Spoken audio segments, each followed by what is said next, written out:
नमस्कार दोस्तों, क्या आप जानते हैं एक ऐसी फसल जो दशकों तक आपको अच्छा मुनाफा दे सकती है। यानी एक बार लगाने के बाद 50 साल तक आपको मुनाफा देगी। लेकिन ये खेती बिल्कुल अलग है और बिल्कुल अनोखी है। आप लोगों ने अमीर घरों के अंदर खाने के अंदर कैनबेरी का जिक्र सुना होगा। कैनबेरी वही जो उनकी महंगी कुकीज के अंदर होती है, महंगी बिस्किट के अंदर होती है, उनके सैलेड के अंदर होती है, उनके शेक के ऊपर लगी हुई होती है। जितने का एक शेक का गिलास हम जैसे सामान्य लोग पीते हैं, उतने की शायद एक कैनबेरी आती होगी। यानी भविष्य का जबरदस्त निवेश है अगर किसी ने महंगे फल की खेती करनी है और खूब मुनाफा कमाना है तो। लेकिन आप लोगों को बता दूं, ये खेती इतनी अनोखी है कि आप में से कितने लोग कर पाएंगे मुझे पता नहीं। वैसे आप लोगों को आज मैं कैनबेरी की खेती के बारे में एक एक जानकारी देने वाला हूं। तो शुरू करते हैं आज का वीडियो। उससे पहले आप लोग चैनल को सब्सक्राइब जरूर कर लीजिएगा। आपको बता दूं कि कैनबेरी एक बारहमासी सदाबहार बेल है जो अपने गहरे लाल और खट्टे फलों के लिए जानी जाती है। ये फल स्वादिष्ट ही नहीं बल्कि विटामिन सी और एंटीऑक्सीडेंट से भरपूर होते हैं। इनकी खेती किसी सामान्य खेत में नहीं बल्कि विशेष रूप से तैयार किए गए रेतीली मिट्टी के वो खेत जिनके अंदर रेतीली मिट्टी के अंदर दलदल बनाई जाती है, ताकि मिट्टी का पीएच जो है वो 4 से लेके 5.5 के बीच में हो सके। क्योंकि जितनी ज्यादा एसिडिक मिट्टी होगी उसके अंदर कैनबेरी उतनी ही ज्यादा उगेगी।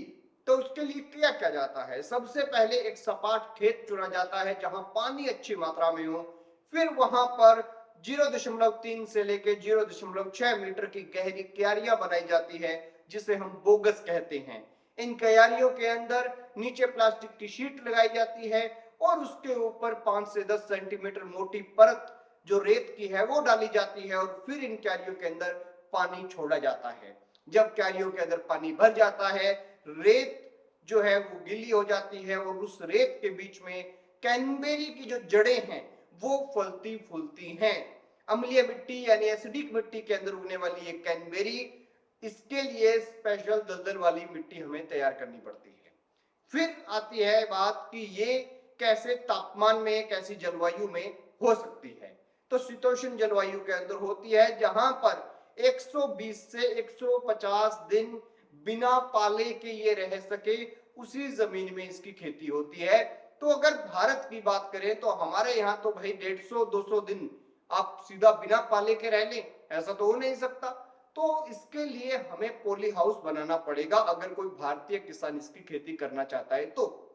अब बात की कैनबेरी की पौधे लगाने कैसे हैं, तो ना इसका कोई बीज होता, इसका केवल बेल होती है और बेल की कटिंग्स आपको लगानी होती है, यानी कलम से ये लगते हैं।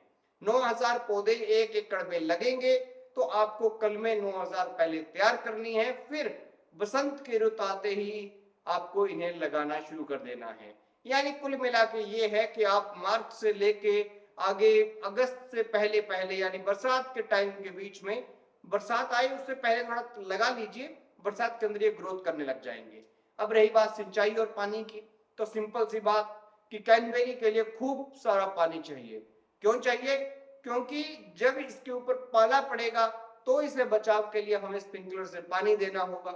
जब आप इसकी कटाई करेंगे तो क्या करेंगे, इसके फल तोड़ेंगे और तोड़ तोड़ के इकट्ठा करने से अच्छा यह माना जाता है कि इसके फलों को सीधा पानी में डाल दीजिए।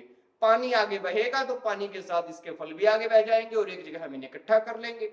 और इसी के साथ बेलों को ठंड से बचाने के लिए कई बार तो बर्फ पड़ जाए अगर हल्की फुल्की, तो ऐसा देखा गया है कि पूरा का पूरा खेत जो है उसे पानी से भर दिया जाता है, बेलों को पानी में डबो दिया जाता है ताकि वो बर्फ से बची रहे। अब आती है बात कीट और रोगों की, तो कीट और रोग भी इसके अंदर आते हैं।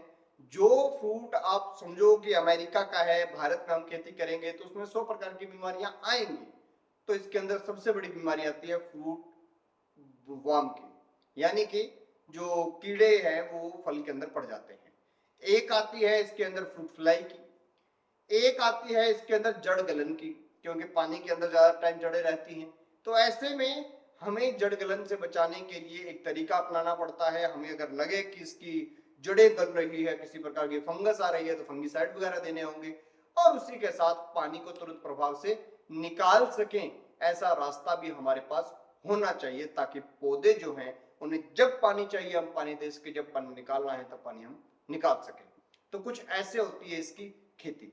साल भर ये फल देता है तो इसकी कटाई आपको कई बार करनी पड़ती है। इसी के साथ इसे जो है काफी अच्छा और ठोस पौधा माना जाता है कि एक बार लगा दिया तो उसके बाद में लंबे समय तक चलता है। एक बात ये भी है कि इसकी हार्वेस्टिंग जब करनी है तब आप इसके फल एकदम सूखे हों, ड्राई हों, उसी वक्त करें।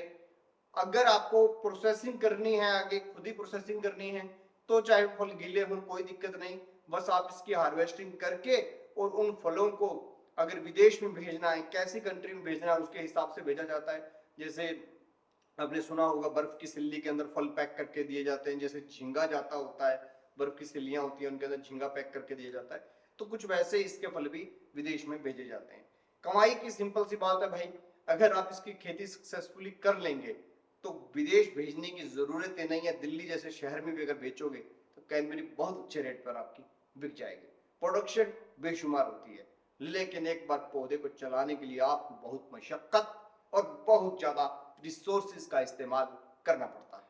खैर, ये वीडियो आपको कैसी लगी कमेंट सेक्शन में जरूर बताएं। देखते रहिए एबीसी इंडिया।